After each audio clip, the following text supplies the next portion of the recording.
கோழி ஒரு முட்டையை விட்டு போட்டு கொக்கரக்கோ என்று கத்தி திரியுமாம். ஆமை 1000 முட்டை விட்டு போட்டு சத்தம் போடாம போகுமாம். அப்ப என்ன மண்ணாங்கடி அவனு போனாம், என்ன லூஷாமா இஸ்ரேலுக்கு அடிபாட்டுக்கு வாரத்துக்கா திருப்பியும் அப்படிங்கிற மாதிரி டொனால்ட் ட்ரம்ப் அந்த ஊடகவியலாளர்களுக்கிட்ட கெட்ட வார்த்தைகள் அந்த இடத்துல சொல்லியிருப்பார். ட்ரம்ப் இன்றைக்கு வாரான விடயங்களை சொல்லியிருக்கிறது. ஈரான் இந்த கடந்த 12 நாள் யுத்தத்துல வந்து இஸ்ரேலை பிரிச்சு மேஞ்சிருக்காங்க அப்படின்னு சொல்லலாம். ஈரான் கூட நின்றாங்க, போராளிகள் வெற்றி பெற்று கொண்டே இருந்தாங்க. காசாவினுடைய போராளிகள் இன்னைக்கு வரைக்கும் ஈரானினுடைய முழு பலத்தோட காசாவினுடைய போராளிகள் காசாவுல வெற்றி அடைஞ்சு கொண்டே இருக்காங்க. போட்டோவை பார்க்கலாம். அந்த வாகனத்துக்கு மேல ஏறி அவர் கையில வச்சிருக்கிற அந்த குண்டை அந்த வாகனத்துல வந்து மேலுக்கு ஒரு ஓட்டல் ஒன்று இருக்கு. ஒரு ஆள் வந்து வெளியே எட்டி பாக்குறதுக்கு அந்த ஓட்டல் திறந்து இருந்திருக்கு. அந்த வாகனத்துக்கு மேலேயே ஏறி கையில எடுத்துக்கு போன குண்டு பத்தி இரிக்கி அந்த வாகனத்துக்குள்ள போட்டு போறாங்க. கவச வாகனம் மொத்தமாக பத்தி எரியுது. இன்றைய நாளுக்குரிய காணொலியை பார்க்க வந்திருக்கிற அனைவரையும் பணிவன்புடன் வரவேற்கின்றேன். ஒவ்வொரு நாளும் இந்த உலகத்தில் நடக்கிற விடயங்கள் தொடர்ச்சியாக சிம்பிளா ஒரு 10 நிமிஷத்துக்குள்ள உங்களுக்கு தெரிஞ்சு கொள்ளணும் அப்படின்னு சொன்னா, இதுவரைக்கும் நம்மளுடைய சேனலை ஃபாலோ பண்ணல, சப்ஸ்கிரைப் பண்ணல அப்படின்னு சொன்னா பண்ணிக்கொள்ளுங்கள் அப்படின்னு சொல்லி கேட்டுக்கொண்டு இன்றைய நாளுக்குரிய காணொலிக்குள்ள நாம போலாம். அந்த அடிப்படையில யுத்த நிறுத்தத்துக்கு பின்னர் பல சுவாரஸ்யமான தரமான சம்பவங்கள் இப்ப நடந்து கொண்டு வருது அப்படின்னு சொல்லலாம். அந்த அடிப்படையில இன்னைக்கு இஸ்ரேலியர்கள் நிறைய இஸ்ரேலியர்கள் நிறைய யூதர்கள் இந்த பழைய ட்விட்டர் வந்து இன்னைக்கு பொம் ஈரான் அப்படின்னு போட்டிக்காங்கன்னு நினைக்கீங்களா? அப்படி இல்லைங்க, பொம் வாஷிங்டன். இவ்வளவு இஸ்ரேலியர்கள் வந்து அமெரிக்கா மேல கொண்டு போட சொல்றதா அப்படிங்கிற கேள்விகள் நமக்குள்ள வரும். இதுக்கு பின்னால வந்து ஒரு தரமான ஒரு சம்பவம் ஒன்று நடந்திருக்கு. என்ன அப்படின்னு சொன்னா, டொனால்ட் ட்ரம்ப் கிட்ட ஊடகவியலாளர்கள் வந்து கேட்டிருக்காங்க, ஈரான் இஸ்ரேல் பிரச்சனை எப்படி போயிட்டு இருக்கு, சீஸ் ஃபயர் தானே வந்துட்டு அதுக்கப்புறம் இஸ்ரேலிய விமானங்கள் வந்து ஈரானுக்குள்ள போயிருக்காமே, என்ன சொல்றீங்க இதை பத்தி அப்படின்னு சொல்லி ஊடகவியலாளர் ஒருவர் டொனால்ட் ட்ரம்ப் கிட்ட கேட்காங்க. அந்த வீடியோ எல்லாம் ரிலீஸ் ஆயிருந்துச்சு, நீங்க பார்த்திருப்பீங்க. அதுக்கு டொனால்ட் ட்ரம்ப் மாறி என்ன மண்ணாங்கடி போனாம், என்ன லூஷாமா இஸ்ரேலுக்கு அடிபாட்டுக்கு வாரத்துக்கா திருப்பியும் அப்படிங்கிற மாதிரி டொனால்ட் ட்ரம்ப் அந்த ஊடகவியலாளர்களுக்கிட்ட கெட்ட வார்த்தைகள் அந்த இடத்துல சொல்லியிருப்பார். அதை நம்ம இந்த இடத்துல செல்லை மேல அப்படின்னு சொன்னதுக்காக இஸ்ரேலியர்கள் எல்லாரும் வந்து இப்ப அமெரிக்கா மேல நீங்க கொண்டு போடுங்க அப்படின்னு சொல்லி பல கருத்துக்களை தெரிவிச்சு கொண்டிருக்கிற நேரத்தில் இன்னொரு பகடியான சம்பவம் நடந்திருக்கு. என்னடா, நேட்டோ உச்சி மாநாட்டுக்கு பின்னர் வந்து ஊடகங்களுக்கு கருத்து தெரிவிச்ச டொனால்ட் ட்ரம்ப் கிட்ட ஊடகவியலாளர் ஒருவர் கடந்த 12 நாள் யுத்தத்தில் இஸ்ரேல் கடுமையா பாதிக்க பட்டிருக்கா, ஈரான் கடுமையா அடிச்சிருக்கானா அப்படின்னு சொல்லி அந்த ஊடகவியலாளர் கேட்கிறார். அதுக்கு டொனால்ட் ட்ரம்ப் சொல்லியிருக்கார், ஈரானினுடைய ஏவுகணைகள் இஸ்ரேலினுடைய கட்டடங்களை அழித்து விட்டது அப்படின்னு சொல்லியிருக்கார். அவனால் எங்கிருந்து வந்தார்கள், எப்படி வந்தார்கள், எதுக்குள்ளால வந்தார்கள், என்ன செஞ்சு கொண்டு வந்தார்கள் எங்களுக்கு ஒண்ணுமே விளங்கல. ஆனா வந்த விரத்தில் ஒரு காட்டி போட்டு பெய்தானுகள் சார் அப்படின்னு சொல்ற மாதிரி இன்னைக்கு நேட்டோ உச்சி மாநாட்டில் இன்னைக்கு போய் சொல்லிக்கிறீங்க நம்ம இந்த ட்ரம்ப். ஸோ ட்ரம்பே அவர் வாயால் சொன்ன வீடியோக்கள் தேவைண்டாலும் நம்ம அதை பதிவிடலாம். அந்த அடிப்படையில் ட்ரம்ப் இன்றைக்கு வாரான விடயங்களை சொல்லியிருக்கிறது.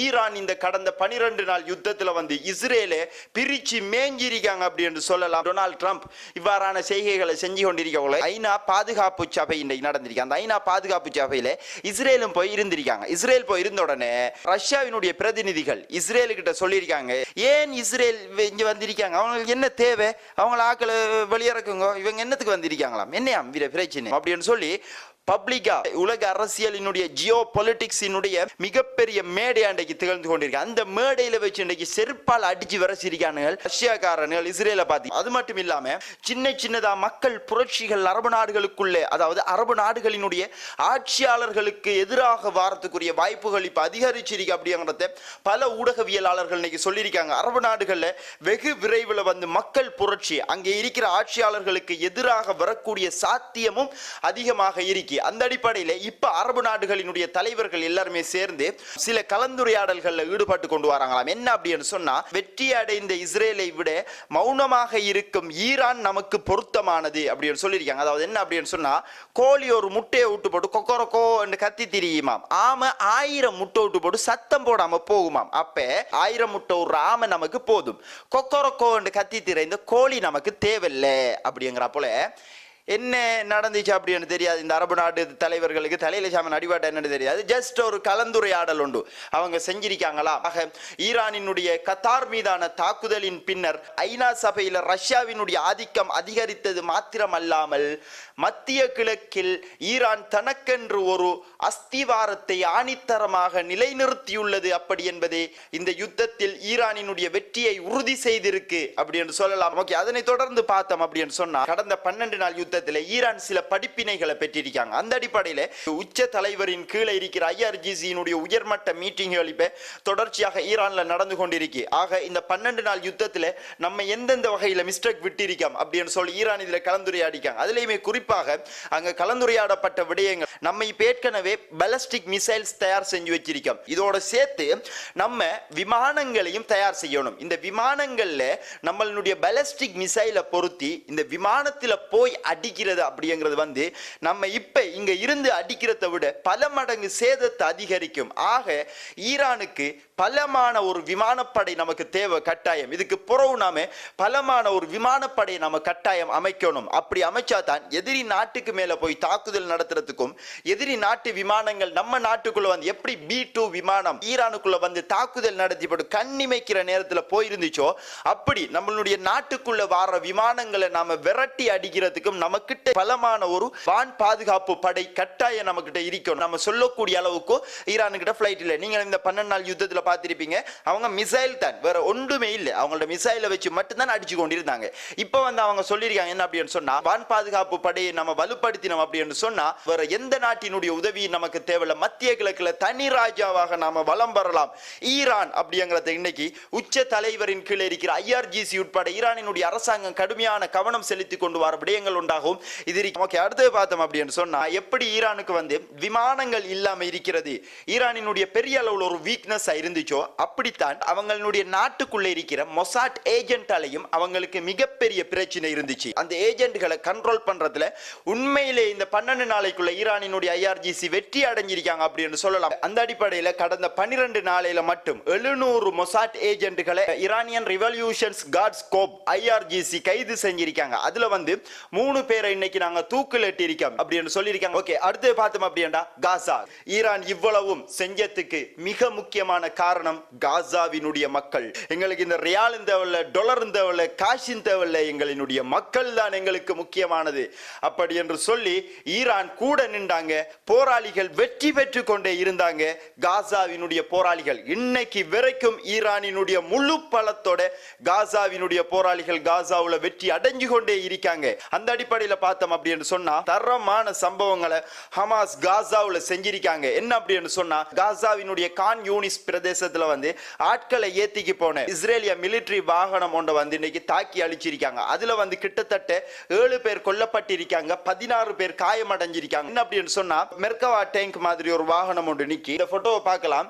அந்த வாகனத்துக்கு மேல ஏறி அவர் கையில வச்சிருக்கிற அந்த குண்டை அந்த வாகனத்துல வந்து மேலுக்கு ஒரு ஓட்டல் ஒன்று இருக்கும். ஒரு ஆள் வந்து வெளியே எட்டி பாக்குறதுக்கு அந்த ஓட்டல் திறந்து இருந்திருக்கு. அந்த வாகனத்துக்கு மேலேயே ஏறி கையில எடுத்துக்கு போன குண்டு பத்தி கிரிக்கி அந்த வாகனத்துக்குள்ள போட்டு போறான். கவச வாகனம் மொத்தமாக பத்தி எரியுது.